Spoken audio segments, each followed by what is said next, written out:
ये आकाशवाणी है।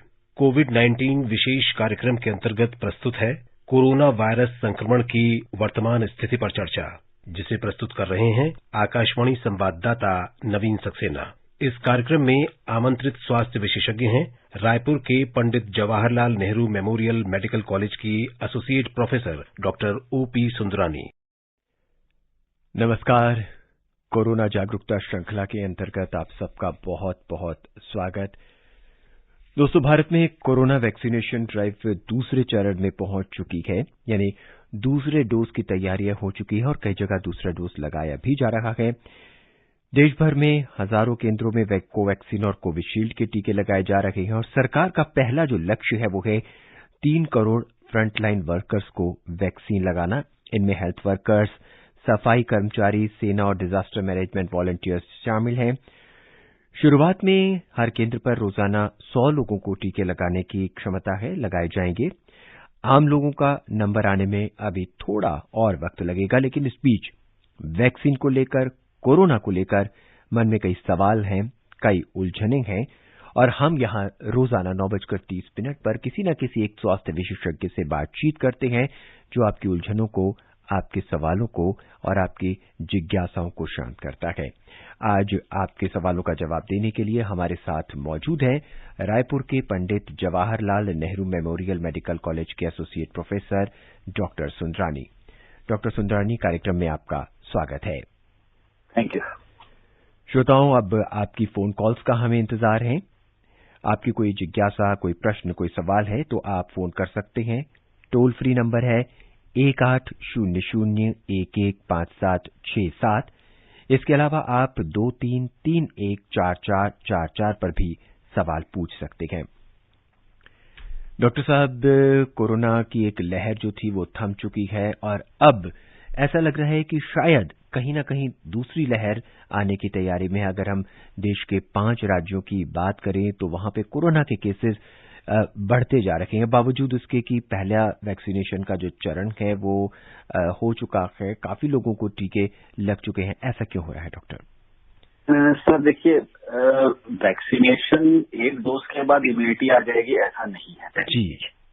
तो पहली चीज जो हमें यह समझनी पड़ेगी कि वैक्सीनेशन के कितने दिनों बाद हमारे बॉडी में एंटीबॉडीज बनेंगे और हम इम्यून माने जाएंगे। तो it is 14 days after the second dose. मतलब पहले डोज के 28 दिन बाद सेकेंड डोज लगेगा, उसके भी 15 दिन बाद हमें इंतजार करना पड़ेगा प्रोटेक्टिव लेवल ऑफ एंटीबॉडीज आने के लिए।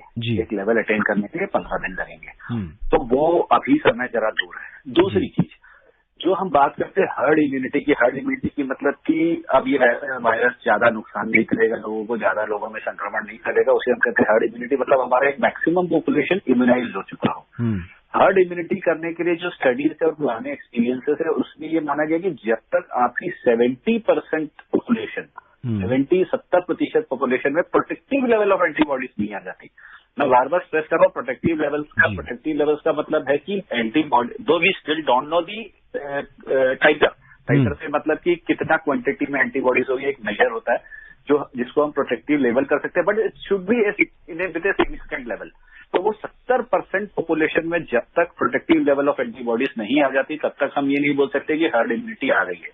और वैक्सीनेशन जनरल पब्लिक में पहुंचे और उसके बाद 70% लोगों में वो लेवल ऑफ एंटीबॉडीज आए, इसमें तो समय लगेगा। तो कोई बहुत बड़ी बात नहीं है कि हम सेकेंड वेव फेस कर लें। जी डॉक्टर, 70% के अंदर हर्ड इम्यूनिटी आने में थोड़ा क्या बहुत काफी वक्त लगेगा। इस बीच जो ये जो वायरस है म्यूटेट हो जाता है, अपना रूप बदल लेता है, इस पे हम कैसे काबू पा पाएंगे? देखिए, ये वायरस का नेचर है। हर वायरस का एक नेचर होता है, वो कुछ समय के बाद अपना नेचर बदल देता है। ये वायरस की प्रॉपर्टी होती है। पहले भी जो सार्स इन्फेक्शन हुए थे और मिडिल ईस्ट जो रेस्पिरेटरी सिंड्रोम्स हुए थे उनमें भी वायरस म्यूटेट हुआ था। कभी कभी ये म्यूटेशन हमारे लिए फेवरेबल होता है कि वायरस माइल्ड होता चला जाता है और इन्फेक्टिविटी कम होती है, पर कभी कभी म्यूटेशन हमारे लिए तकलीफदायक हो जाता है। तकलीफदायक इसलिए होता है कि भले उसका कम्युनिकेबिलिटी या ट्रांसमिशन कम हो, मतलब एक से दूसरे में इंसान में जाने की क्षमता कम हो, पर सिम्टम्स ज्यादा सीवियर हो जाते हैं और ज्यादा लीथल डेंजरस कॉम्प्लिकेशंस करता है। इस पे हमारा बस नहीं है, हम अपने आप को बचा ले इस वायरस को हमारे बॉडी में आने से, यही एक रास्ता है। वायरस के म्यूटेशन को रोकने का हमारे पास कोई भी तरीका नहीं है। हमारे बॉडी में वायरस ना है, इसके लिए हमें जो प्रिकॉशंस चले आ रहे हैं ये लेते ही पड़ेंगे। Hand washing, social distancing, mask, ये 3 चीजें ही है जो हमें हर म्यूटेंट वायरस से बचाएंगे। जी डॉक्टर, इसका अर्थ तो ये हुआ कि भविष्य में अगर हम वैक्सीनेशन अपने आप को कर भी लेते हैं तो भी न्यू नॉर्मल के साथ हमें लगातार जीना होगा, क्योंकि कहीं ये दोबारा म्यूटेट किसी और रूप में ना हो जाए। एग्जैक्टली यू डोंट नो ये वायरस हमें किस तरफ लेके या वो कौन सा रास्ता पकड़ेगा। अभी तो सेकंड म्यूटेशन की बात हो रही है, कोई बड़ी बात नहीं, थर्ड म्यूटेशन भी हो जाए, यू नेवर नो अबाउट। अभी तो नॉलेज भी कम है इस वायरस के बारे में। Over the period of time हमने बहुत सारी चीजें सीखी है, बट स्टिल जो प्रॉपर्टीज है वायरस की वो तो चेंज हो रही हैं। तो ये जो न्यू नॉर्मल है ये तो हमें लंबे समय तक बहुत स्ट्रिक्टली फॉलो करना पड़ेगा। जी डॉक्टर, वैक्सीनेशन करते हैं, पहली डोज भी ले ली, दूसरी डोज भी ले ली, दोनों डोज के बीच 28 दिन का अंतर भी हमने फॉलो कर लिया। हमें अब कैसे पता लगेगा कि कितने दिनों बाद हमारे अंदर एंटीबॉडीज कम हो गई हैं और फिर हमें दोबारा वैक्सीनेट करने की जरूरत है अपने आप को? देखिए नॉर्मली ये माना जाता है कि ये जो एंटीबॉडीज की लाइफ होती है 3 से 6 महीने होती है जी, पर अभी वैक्सीन नहीं है। हाँ। अभी स्टार्ट हुआ है सेकेंड डोज लगना। इसके 15 दिन बाद हम लेवल्स चेक करेंगे। जो frontline workers, health care personnels ने लगाया वैक्सीन, इनका एंटीबॉडीज का लेवल चेक करेंगे। प्रोबेबली विल बी रिपीटिंग और एंटीबॉडी लेवल्स कुछ परसेंट में जो स्टडीज होगी, सबका तो नहीं कर सकते इतने मास में, पर कुछ परसेंट जो कि जैसा हर स्टडी में होता है, एक सैंपल साइज दिया जाता है पॉपुलेशन में से और उनका लेवल चेक किया जाता है। तो उस तरह से 3 महीने बाद फिर से एंटीबॉडी का लेवल चेक करेंगे कि कितना टाइटर लो हुआ है या मेंटेन्ड है प्रोटेक्टिव लेवल पे। May be will be repeating the same test after 3 months, that is 6 months after the second dose. और उससे हमें समझ में आएगा कि ये वायरस का प्रोटेक्शन, एंटीबॉडी का प्रोटेक्शन जो है, वैक्सीन जो है, ये हमारे बॉडी में कितने समय तक है, 3 महीने है, 6 महीने है या साल भर है, ये तो आने वाला समय ही बताएगा। जी डॉक्टर, वैक्सीन को लेके लोगों में कुछ भ्रम है, कुछ शंकाएं हैं और कुछ जिज्ञासाएं भी हैं। आपके मेडिकल कॉलेज के अंदर क्या वैक्सीन को लेकर साइड इफेक्ट को लेकर कुछ पेशेंट्स आए हैं या नहीं? देखिए साइड इफेक्ट 3 तरह के होते हैं। एक तो बहुत माइल्ड होते हैं, जैसा कि हर वैक्सीन में होता है, जो बचपन में हमने देखा है कि वैक्सीन लगा बच्चे को फीवर आ गया जी, बदन में दर्द हो गया, या जिस हाथ पे लगा था उस हाथ में बहुत दर्द हुआ, हाथ उठाने में तकलीफ हुई थी, ये तो बहुत माइल्ड है, ये बहुत आम सी बात है। तो इसमें तो ये आते हैं और अपने आप चले जाते हैं, इनमें कुछ करने की जरूरत ही नहीं पड़ती। कुछ में मॉडरेट सिम्टम्स आते हैं, जिसमें कि किसी की कभी धड़कन तेज हो जाती है, कभी किसी की जो एलर्जी जिसको कहते हैं हम कि इंजेक्शन लगा, एलर्जी हो गई तो इचिंग चालू हो गई और थोड़ा सा सांस में हल्की सी दिक्कत हुई, इसको मॉडरेट कह सकते हैं। और एक होता है सीवियर रिएक्शन, जिसमें जान जाने का खतरा होता है। तो हमारे यहाँ सीवियर रिएक्शन तो एक भी नहीं हुआ है। माइल्ड रिएक्शन काफी परसेंटेज लोगों में मिले हैं, बट वो माइल्ड होते हैं, वो तो एक वैक्सीन का नेचर है कि इंजेक्शन लगा है तो वहां दर्द होता है, कभी फीवर आएगा। मॉडरेट रिएक्शंस हार्डली कुछ केसेस में हुए जिनको मैं उंगलियों पे गिन सकता हूँ। तो आई शुड से कि जो हमारा experience over the period of this more than 1 month रहा है, उसमें एक भी सीवियर रिएक्शन नहीं मिला, कोई कैजुअलिटीज नहीं दिखी है हमें, और हार्डली किसी को 1-6 घंटे के लिए ऑब्जर्वेशन के लिए हॉस्पिटल में रखना पड़ा। That's it. Doctor, new normal से हम सब लोग भली भांति परिचित हो गए हैं, लेकिन क्या अपनी जीवन शैली को बदलकर उसमें कुछ परिवर्तन लाकर भी हम कोरोना से दूर रह सकते हैं? देखिए, परिवर्तन सबसे पहला जो है कि ये तो सबको पता है कि भीड़-भाड़ वाली जगहों से बचना है, और ये लॉकडाउन में हमने काफी हद तक फॉलो किया, पर कहीं न कहीं हर इंसान की ये ऑब्जर्वेशन है कि अब लोग उतना स्ट्रिक्टली फॉलो नहीं कर रहे हैं। मास्क का कंप्लायंस है, मतलब कि मास्क को जो जितना सिंसियरली लोग सितंबर और अगस्त, सितंबर, अक्टूबर में यूज करते थे, उतना स्ट्रिक्टली अभी फॉलो नहीं कर रहे हैं। देखिए, इसका सबसे बड़ा नुकसान जो होगा वो ये है कि देखिए, मैं यंग हूँ, यंग जनरेशन स्कूल जा रही है, कॉलेज जा रही है, सब खुल गए हैं, मॉल्स खुल गए हैं। आप यंग हैं, आपको इन्फेक्शन आया, आपको बहुत माइल्ड सिम्टम्स होंगे, या हो सकता है आप एसिम्प्टोमेटिक होकर ठीक हो जाए, क्योंकि वायरस में 80% तो आइदर दे आर एसिम्प्टोमेटिक या माइल्ड सिम्टम्स, हल्का सा एक नॉर्मल वायरल फीवर जैसा हो भी चला जाता है। पर जो घर में बुजुर्ग हैं जी, या घर में जो अनकंट्रोल्ड डायबिटीज वाले पेशेंट्स हैं, या घर में जो कैंसर पेशेंट्स हैं, या जो लकवे के पेशेंट्स हैं, उनकी इम्यूनिटी और हमारी इम्यूनिटी में बहुत फर्क है। अगर हम बाहर घूम फिर रहे हैं और वहां से इन्फेक्शन लेके आ रहे हैं, हमें तो जरा से सिम्टम होके हम ठीक हो जाएंगे, पर बुजुर्गों के लिए वो जानलेवा भी हो सकता है। तो ये चीजों का बहुत ध्यान देना पड़ेगा कि सारी चीजें खुल गई हैं, पर अगर हम बाहर जा रहे हैं तो भी उतना ही स्ट्रिक्टली फॉलो करना। पहले तो हम भी बाहर नहीं जाते थे, इसीलिए हमारे बुजुर्ग प्रोटेक्टेड थे, पर अब सर्वेंट्स भी घर आ रहे हैं, हम भी बाहर जा रहे हैं, तो वायरस की फ्री एंट्री है घरों में जी। तो बुजुर्गों को बचाना बहुत ज्यादा जरूरी है जी। डॉक्टर, देखा गया मेट्रो सिटीज के अंदर भी अब लोगों ने भीड़ भाड़ शुरू कर दी है, लेकिन फिर भी वहां पे लोग न्यू नॉर्मल के साथ जी रहे हैं, कोरोना बिहेवियर को अपना रखे हैं। लेकिन अगर मेट्रो सिटीज से बाहर आप आते हैं, दूर दराज के इलाकों में जाते हैं, तो वहां पे किसी तरह का कोई मास्क नहीं देखने को मिलता है। आप क्या कहना चाहेंगे? देखिए, ये बार बार रिपीटेड रीइंफोर्समेंट से ही होगा, ये इसका कोई सब्स्टिट्यूट नहीं है। मतलब मैं ये कह लूं कि गांव में कोरोना नहीं है तो ये गलत है। मुझे एक चीज बड़ी अच्छी याद आती है, जब हम लोगों ने कोविड की प्रिपरेशन चालू की थी, it was long back in March, जब छत्तीसगढ़ में केसेस मिलना नहीं चालू हुए थे, पर हमारी प्रिपेयर्डनेस चल रही थी जी। तो हमारी टीम जो थी, कोर कमेटी के जो हम 3-4 डॉक्टर्स थे, हम हर डिस्ट्रिक्ट में जाके जो कोविड हॉस्पिटल बनाने के हमने इंस्ट्रक्शन दिए थे, हम उनको पर्सनली विजिट कर रहे थे एक एक हॉस्पिटल को, कि कहीं कोई लेक्चर ना छूट जाए, लास्ट मोमेंट में कहीं कोई दिक्कत हो। तो जब हम एक हॉस्पिटल था, वो काफी डिजाइन में था, जब वहाँ कुछ चीजें हमें लगा कि इनको और इस तरह से बेहतर बनाया जा सकता है, तो मैंने वहाँ डॉक्टर्स को बताना चालू किया कि हमें यहाँ पर ये करना होगा, इस हॉस्पिटल में ये कमी दिख रही है, अगर हम ये करेंगे तो हमारे हेल्थ केयर ज्यादा प्रोटेक्टेड रहेंगे। कुछ गाइडलाइंस उनको बता रहे थे, इधर पीपी पहनना है, इधर से पीपी रिमूव करके शावर लेके जाना है। तो एक काफी सीनियर से डॉक्टर थे, मुझे उन्होंने कहा, डॉक्टर साहब आप इधर आइए, आप इतना सब जो बता रहे हो, यहाँ पर कोरोना नहीं आएगा। मैंने कहा सर, कल किसी ने नहीं देखा। बोले जब यहाँ कोरोना आ ही नहीं सकता, गांव की हवा इतनी शुद्ध होती है, यहाँ कोरोना आ ही नहीं सकता। और आज ये हालत है कि उस हॉस्पिटल में एक समय पे बेड्स फुल हो गए थे। तो ये चीज हम बिल्कुल नहीं बोल सकते कि गांव में कोविड नहीं है, जा सकता है, कहीं भी जा सकता है। शहरों में कंट्रोल करना इज वेरी इजी, गांव में कंट्रोल करना इज वेरी डिफिकल्ट, क्योंकि हमारा हेल्थ इंफ्रास्ट्रक्चर गांव में कहीं ना कहीं उतना आईसीयू केयर, उतना ज्यादा डेवलप्ड हेल्थ सिस्टम नहीं है। तो वहां में ये पर्सनली मेरा ये ओपिनियन है कि वहां ज्यादा स्ट्रिक्टली फॉलो करने चाहिए रूल्स, और ये इम्प्लीमेंट करवाना है यंग जनरेशन का काम, जो वहां के पढ़े लिखे लोग हैं, और जो वहाँ क्या एडमिनिस्ट्रेशन है उनको रीइंफोर्स करना है, रिपीटेडली बताना है, पोस्टर्स लगाने हैं, अवेयरनेस प्रोग्राम्स करने हैं, नुक्कड़ नाटक करने हैं, जो भी करना है, इन तरीकों से वहां पर अवेयरनेस को लानी पड़ेगी। डॉक्टर, इस पर हम चर्चा जारी रखेंगे। इस बीच हमारे पहले श्रोता हमारे इस कार्यक्रम में जुड़ चुके हैं, ओडिशा से अब्दुल खालिक। अब्दुल जी, कार्यक्रम में आपका बहुत बहुत स्वागत। नमस्ते डॉक्टर साहब। नमस्ते जी। नमस्ते। हजरत, हमको डायबिटीज है, साथ है, हमको टीका कब मिलेगा? 65 साल उम्र है जी। 65 साल डॉक्टर इनकी उम्र है, डायबिटिक है, टीका कब लगेगा? देखिए, अगला स्टेप फ्रंटलाइन वर्कर्स के बाद आप ही का नंबर है। जैसे ही आपके स्टेट में सबसे पहले हेल्थ केयर वर्कर्स को हुआ, फिर फ्रंटलाइन को हुआ, जैसे ही ये कंप्लीट होता है, अगला नंबर प्रोबेबली आपका ही आएगा। डॉक्टर, गर्भवती महिला कोई है और उनको कोरोना हो जाता है और गर्भवती महिलाओं को कोरोना का टीका नहीं दिया जा रहा, तो क्या बाद में जब बच्चे का जन्म होता है, क्या उसको भी कोरोना हो सकता है क्या? देखिए, वर्टिकल, इसको हम कहते हैं वर्टिकल ट्रांसमिशन। वर्टिकल ट्रांसमिशन का मतलब ये होता है माँ की बीमारी बच्चे में जाना, मतलब जब बच्चा गर्भ में था और जब डिलीवर हुआ तो वो माँ की बीमारी को लेकर निकला।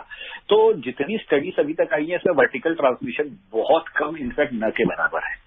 हमने अपने कॉलेज में भी ये डेटा इकट्ठा किया, हमारे यहाँ भी हमने करीब करीब मेडिकल कॉलेज रायपुर में भी 400 से ऊपर डिलीवरीज हुई, और सरप्राइजिंगली किसी भी बच्चे को कोविड नहीं निकला। हमने हर बच्चे का टेस्ट किया, हर बच्चे का टेस्ट किया जिसने डिलीवरी कोविड पॉजिटिव मदर्स को हुए, किसी भी बच्चे को कोविड पॉजिटिव नहीं आया। तो वर्टिकल ट्रांसमिशन सरप्राइजिंग, मतलब ये कहना चाहिए कि एक अच्छी बात है कि माँ से बच्चे में डिजीज ट्रांसमिट नहीं हो रही है। जी। इस बीच आइए मुरादाबाद का रुख करते हैं, वहां से मकसूद हुसैन अपने सवाल के साथ हमसे जुड़ चुके हैं। मकसूद जी, कार्यक्रम में स्वागत है आपका। क्या सवाल है आपका? नमस्कार सर। नमस्कार सर, मेरे 2 सवाल हैं। एक तो सवाल ये है कि जैसे टीके मतलब लग रहे हैं, तो इन टीकों से जो लोग जुड़ जाएंगे 2%, 5%, 10%, 20%, जो भी जुड़ जाएंगे उनके बारे में क्या कहना? जुड़ी जाते हैं, जनता है भाई। जी हाँ। और दूसरा सवाल ये है सर कि जैसे हमने कोवैक्सीन लगवा ली पहले, तो दूसरे में हम कोविशील्ड क्यों नहीं लगवा सकते? इसमें क्या फर्क हो जाएगा? डॉक्टर ये जानना चाहते हैं कि कुछ व्यक्ति अगर वैक्सीनेशन के इस क्रम में छूट जाते हैं, भले कि 2%, 10%, 30%, तो उनका क्या होगा? और दूसरा सवाल है, कोविशील्ड और कोवैक्सीन, क्या दोनों ही टीके हमारे को लगवाने पड़ेंगे, या किसी ने कोवैक्सीन लगाया उसे कोवैक्सीन ही लगाना है, कोविशील्ड लगाया तो कोविशील्ड ही लगाना है? देखिए, अगर 10-20%, 5% छूट जाते हैं तो कोई दिक्कत नहीं है। अगर मेरे चारों तरफ के लोग प्रोटेक्टेड हैं, जी, तो मेरा प्रोटेक्शन अपने आप हो गया जी, हार्ड इम्यूनिटी, मेरे घर हार्ड इम्यूनिटी हो गई। तो हमने जैसा कि कहा कि 70% जनता अगर वैक्सीनेट हो जाती है तो हमारा टारगेट अचीव हो जाएगा, तो 2% 10% से हमें फर्क नहीं पड़ेगा जी। दूसरी चीज जो आपका सवाल है बहुत इम्पोर्टेंट है। देखिए ये दोनों वायरस वैक्सीन जो है ना ये अलग टेक्नोलॉजी पे है। अलग टेक्नोलॉजी से मतलब है कि एक्चुअली जो वैक्सीन होती है वो 4 टेक्नोलॉजीज पे बेस्ड है जी। एक होता है वेक्टर बेस्ड, वेक्टर मतलब कि मैं ये कहूंगा कि ये ना लैब में इंजीनियर्ड होती है कि जैसे ये एक दूसरे वायरस को मैं जेनेटिकली इंजीनियर करके उसमें ऐसा चेंज लाऊंगा कि वो मेरे बॉडी में आने के बाद वो एंटीबॉडीज बनाए जो Covid vaccine virus corona virus के अगेंस्ट काम करे।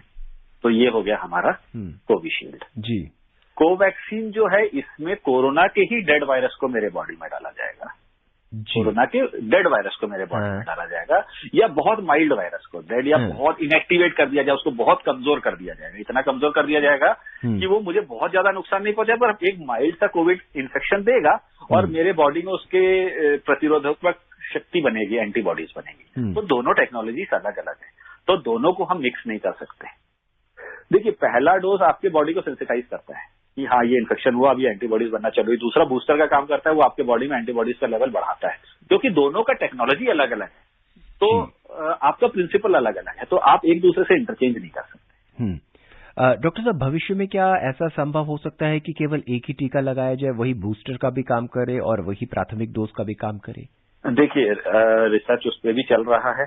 अगर पहले डोज पे ही इतना लेवल ऑफ एंटीबॉडीज आ जाए कि बूस्टर की जरूरत न पड़े, जैसा कि हम स्वाइन फ्लू के लिए लगवाते थे टीके पहले, एक डोज काफी होता था, रिसर्च उस पर भी चल रहा है, काफी तेजी से काम हो रहा है, हो सकता है हम उस लेवल पे भी आ जाए जी। तो डॉक्टर ये जो पहले डोज लगवाई है उससे कुछ एंटीबॉडीज हुए, दूसरे डोज जो बूस्टर डोज है उससे कुछ दूसरे एंटीबॉडीज की मात्रा बढ़ गई, क्या दोनों का प्रिंसिपल एक ही है या दोनों अलग अलग प्रिंसिपल पे काम करते हैं, पहली डोज और दूसरी डोज?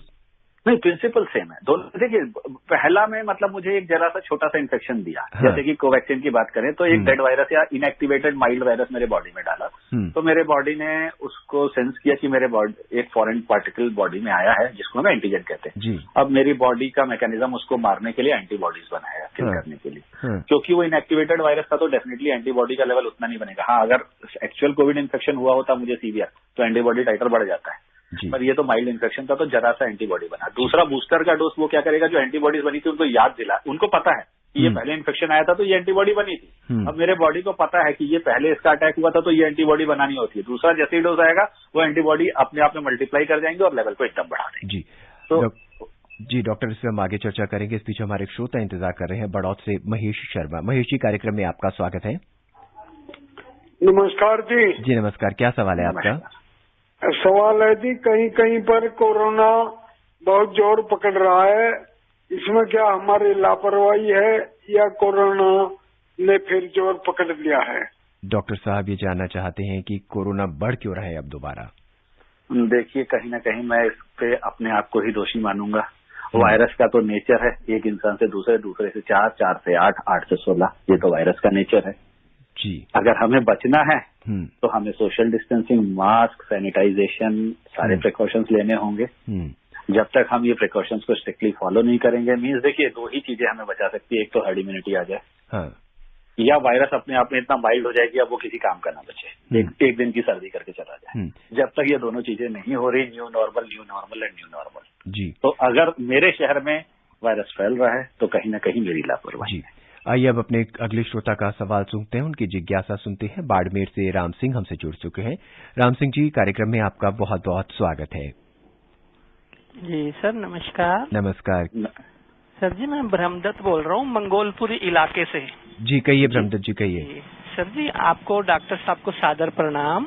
जी प्रणाम। सर जी मेरा ये प्रश्न है कि क्या कोविड वैक्सीन लगाने के पश्चात व्यक्ति की प्रजनन क्षमताएं प्रभावित होती हैं? और सर दूसरा है, जो हम कोवैक्सीन और कोविशील्ड के इंजेक्शन लगा रहे हैं, क्या इनके साल्ट से हम टैबलेट, कैप्सूल, सिरप का निर्माण दवा के रूप में कर सकते हैं? धन्यवाद।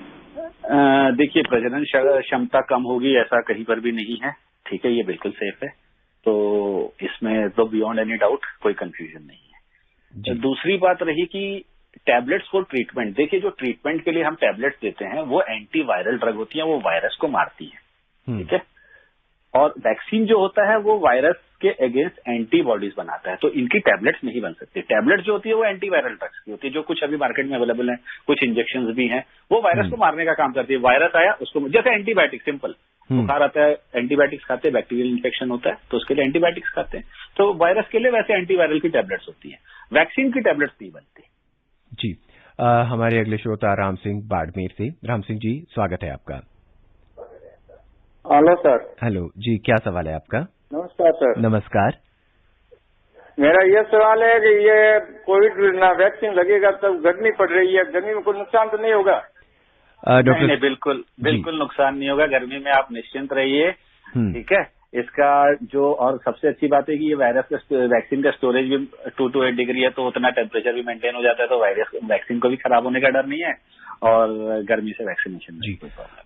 डॉक्टर, ये जो दोनों वैक्सीन हैं या दुनिया भर में और जो दूसरे वैक्सीन हैं जो एंटीबॉडीज डेवलप करेंगे बॉडी के अंदर, क्या ये सिर्फ कोरोना के खिलाफ ही लड़ाई में हमारे को सफलता देंगे, हमारी इम्यूनिटी डेवलप करेंगे, या किसी और वायरस के खिलाफ भी करेंगे? As of now they are COVID specific, अभी तो जो डेटा है वो सिर्फ कोविड के लिए। जी, आइए अब पंजाब के पटियाला का रुख करते हैं। वहां से जया जी हमसे जुड़ चुकी हैं अपनी जिज्ञासा, अपने सवाल, अपने संशय के साथ। जया जी, कार्यक्रम में आपका स्वागत है।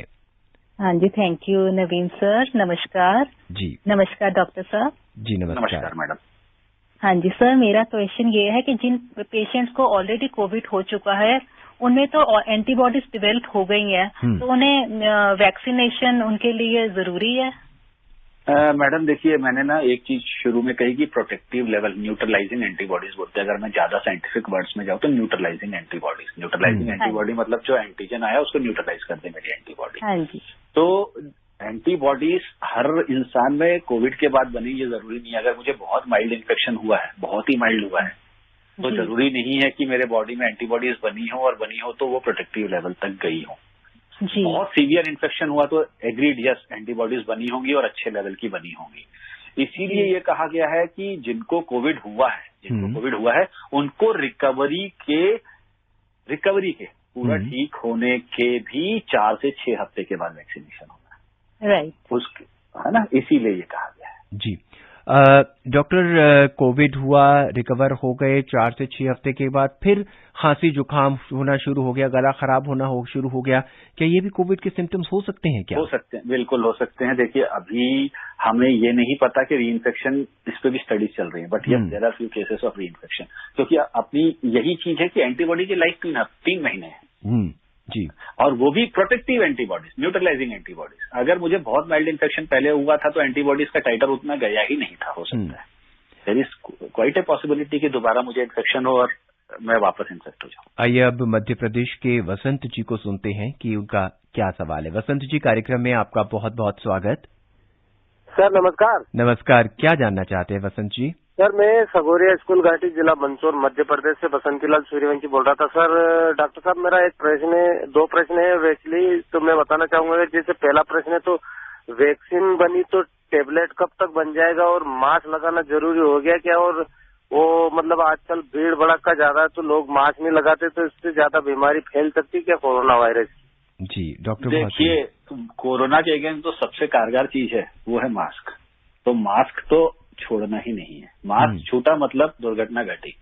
ठीक है, अगर मैं पॉजिटिव हूँ, एसिम्टोमेटिक हो, जरूरी नहीं है मुझ में लक्षण हो, पर मैं पॉजिटिव हो सकता हूँ, तो मैं पूरी कम्युनिटी में फैलाऊंगा। अगर मैं नेगेटिव हूँ तो मैं कम्युनिटी से ले आऊंगा। तो मास्क तो सबने पहनना ही है। और टैबलेट्स का, जैसे मैंने कहा कि देखिए, टैबलेट्स जो होती है वो वायरस के अगेंस्ट होती है, जो कि कुछ अभी स्टडीज में कुछ टैबलेट्स इस वायरस के अगेंस्ट आ भी गई हैं और जो यूज भी हो रही है ट्रीटमेंट में। Though they are not very effective. अभी डेटा थोड़ा सा लैकिंग है, रिसर्च चल रहा है, स्टडीज चल रही है, हो सकता है और भी इफेक्टिव टैबलेट्स आ जाए, बट वो वैक्सीन का सब्स्टिट्यूट नहीं होंगे। जी डॉक्टर, पहला वैक्सीन लगा लिया है, दूसरे वैक्सीन में 28 दिनों के बाद लगाना है, लेकिन उसमें भूल जाते हैं या किसी वजह से नहीं लगा पाते, तो कितने दिनों बाद हम दूसरा वैक्सीन लगवा सकते हैं, दूसरी डोज? देखिए, दूसरी डोज के समय अगर मुझे फीवर है तो भी मुझे वैक्सीन नहीं लगवाना दूसरा डोज।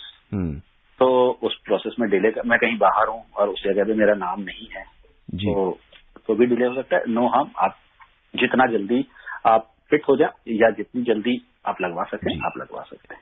कार्यक्रम में अब रिंकी तिवारी जुड़ चुकी हैं बलरामपुर से। आइए सुनते हैं उनकी क्या जिज्ञासा है। रिंकी जी, स्वागत है आपका इस कार्यक्रम में। स्वागत के लिए नवीन सर आपको बहुत बहुत धन्यवाद। नवीन सर नमस्कार। जी नमस्कार। और डॉक्टर सर को भी मेरा नमस्कार। नमस्कार मैडम। जी सर, अभी हम आपकी इन्फॉर्मेशन सुन रहे थे। जब आप आते हैं टेस्ट देते हैं वो भी अच्छा होता है और जो डॉक्टर सर देते हैं वो भी अच्छा होता है। आपके पास समय नहीं ले, जल्दी से मैं क्वेश्चन पूछ रही हूँ। सर मेरा जो क्वेश्चन है वो ये है कि सर क्या वैक्सीन देने के बाद इंसान को सारे प्रिकॉशन लेना पड़ेगा, वो भी कितने दिन तक? इससे बताइए। धन्यवाद सर। देखिए, वैक्सीन के बाद भी प्रोटेक्शन हमेशा लेना है जब तक कि ये बीमारी चली नहीं जाती या हर्ड इम्यूनिटी नहीं आती। कारण देखिए, पहला चीज, ये जो वैक्सीन है ये 70% लोगों में इम्यूनिटी देगा। इफेक्टिविटी जिसको हम बोलते हैं वो 70% लोगों में देगा, 70 से 80%। 100% लोगों को प्रोटेक्ट करे ऐसा जरूरी नहीं है। हर इंसान का इम्यून मैकेनिज्म अलग होता है। दूसरा, जो टाइटर ऑफ एंटीबॉडीज बनेगा उसका लाइफ 3 महीने भी हो सकता है, 6 महीने भी हो सकता है। तो वैक्सीनेशन लेने के बाद मुझे पासपोर्ट मिल गया कहीं भी घूमने फिरने का बिना मास्क पहन के, तो ये सोच गलत है। सोशल डिस्टेंसिंग, मास्क, सैनिटाइजेशन तो फॉलो करना ही है। वैक्सीनेशन से फायदा ये मिलेगा कि नंबर ऑफ केसेस कम होंगे। नंबर ऑफ केसेस कम होंगे तो उस प्रोपोर्शन में सीवियर केसेस कम होंगे। सीवियर केसेस कम होंगे, हॉस्पिटल्स में लोड कम होगा, मोर्टेलिटीज कम होंगी, कैजुअलिटीज कम। जी, अब इस कार्यक्रम में हम अपने अंतिम सवाल की ओर रुख करते हैं। छत्तीसगढ़ से एकता गुप्ता हमसे जुड़ चुकी हैं अपने सवाल के साथ। एकता जी, कार्यक्रम में स्वागत है आपका। क्या सवाल है? Hello. Hello, good evening sir. Good evening madam, क्या सवाल है आपका? आपको भी good evening. Good evening madam. Sir मेरा सवाल ये है कि जो भी स्कूल स्टार्ट हो गए हैं छत्तीसगढ़ में, तो एग्जाम भी होने वाले हैं। तो यहाँ बहुत सारे स्कूल में रोज कोई ना कोई बच्चों के साथ टीचर्स भी पॉजिटिव पाए जा रहे हैं। जी, तो इसका मेन रीजन क्या है? टीचर्स लापरवाही कर रहे हैं या स्कूल मैनेजमेंट कोई सचेत नहीं है या फिर मेडिकल डिपार्टमेंट की गलतियां हैं? डॉक्टर साहब, ये आप ही के स्टेट छत्तीसगढ़ से प्रश्न है, क्या कहना चाहेंगे आप? देखिए मैडम, अगर मैं ये कहूं कि मैं अगर पॉजिटिव आया से सपोज, तो कहीं ना कहीं मैंने प्रोटोकॉल्स को फॉलो नहीं किया होगा। जी, कहीं ना कहीं मैं बिना मास्क के घूमा होगा। कहीं ना कहीं मैंने चेहरा छूने से पहले हाथ नहीं धोया होगा। तो पक्की बात है, अदरवाइज ये वायरस मेरी बॉडी में कहाँ से आएगा? तो कहीं ना कहीं अगर मुझे इन्फेक्शन हो रहा है तो ये मेरी लापरवाही तो है ही है। साथ में उस इंसान की भी लापरवाही है जिसको सिम्टम्स थे, जानते बूझते हुए उन्होंने अपना टेस्ट नहीं कराया, वो उन्होंने अपने आप को आइसोलेट नहीं किया जब तक कि उनके हाथ में नेगेटिव रिपोर्ट नहीं आ गई। तो देखिए, इसमें ना किसी एक इंसान के ऊपर दोषारोपण नहीं कर सकती, ये सबकी मिली जुली जवाबदारी है। इसमें गलती किसी एक के ऊपर दोष डालने के बदले ये कहूंगा कि ये सबको मिलजुल के करना है। बात करें अगर जो आपने कहा कि क्या टीचर्स की लापरवाही, अगर मैं टीचर हूं और मुझ में सिम्टम्स हैं तो मुझे छुट्टी लेके बैठना है और मुझे अपना टेस्ट कराना है, और जब तक मैं नेगेटिव ना हो जाऊं और मेरे पूरे सिम्टम्स ना चले जाए मुझे नहीं आना चाहिए। अगर मैं स्टूडेंट हूं और मुझे सिम्टम है तो मेरे पेरेंट्स की जवाबदारी बनती है कि मुझे स्कूल न भेजे, और मेरी भी जवाबदारी बनती है कि मैं स्कूल न जाऊं जब तक कि मैं टेस्ट होकर नेगेटिव ना हो जाऊं और एसिम्प्टोमेटिक हो जाऊं। अगर मुझे सिम्टम्स नहीं है, मुझे पता नहीं, still I could be positive, इसीलिए मुझे हमेशा मास्क पहनना है, सोशल डिस्टेंसिंग फॉलो करना है। जी, तो ये सबको मिलजुल के करना है, इसमें हम एक की गलती नहीं डाल सकते। जी, इसमें पेरेंट्स भी उतने रिस्पॉन्सिबल है, टीचर्स भी उतने रिस्पॉन्सिबल हैं, सबको बराबर से जवाबदारी शेयर करें। जी डॉक्टर, इस कार्यक्रम में हमसे जुड़ने के लिए और तमाम सवालों का जवाब देने के लिए और हमारे श्रोताओं की बहुत सी जिज्ञासाएं शांत करने के लिए आपका बहुत बहुत धन्यवाद। Thank you. आज के इस कार्यक्रम में बस इतना ही। कल 9:30 पर कुछ नए सवालों के साथ हम एक बार फिर आपके सामने होंगे, नए विशेषज्ञ के साथ। अगर आप तब हमसे जुड़ना चाहते हैं तो आप फोन कर सकते हैं 1800-115767 पर। इसके अलावा आप 23314444 पर भी फोन कर सकते हैं, और दिल्ली के बाहर के श्रोता है तो 011 लगाना ना भूलें। कल एक वादे के साथ कि फिर आपके सामने होंगे एक नए स्वास्थ्य विशेषज्ञ के साथ। मुझे यानी नवीन को दें इजाजत। नमस्कार। कोविड-19 विशेष कार्यक्रम के अंतर्गत अभी आप सुन रहे थे कोरोना वायरस संक्रमण की वर्तमान स्थिति पर चर्चा, जिसे प्रस्तुत कर रहे थे आकाशवाणी संवाददाता नवीन सक्सेना। इस कार्यक्रम में आमंत्रित स्वास्थ्य विशेषज्ञ थे रायपुर के Pandit Jawaharlal Nehru memorial medical college की associate professor doctor OP Sundarani. ये कार्यक्रम आकाशवाणी के समाचार सेवा प्रभाग द्वारा प्रस्तुत किया गया। इसे आप हमारे mobile app news on AIR पर भी सुन सकते हैं। इस कार्यक्रम के संबंध में अपनी प्रतिक्रिया आप हमें ईमेल कर सकते हैं। पता है AIRNSDtalks@gmail.com। ये कार्यक्रम फिर से सुनने के लिए लॉग ऑन करें हमारी वेबसाइट newsonair.com।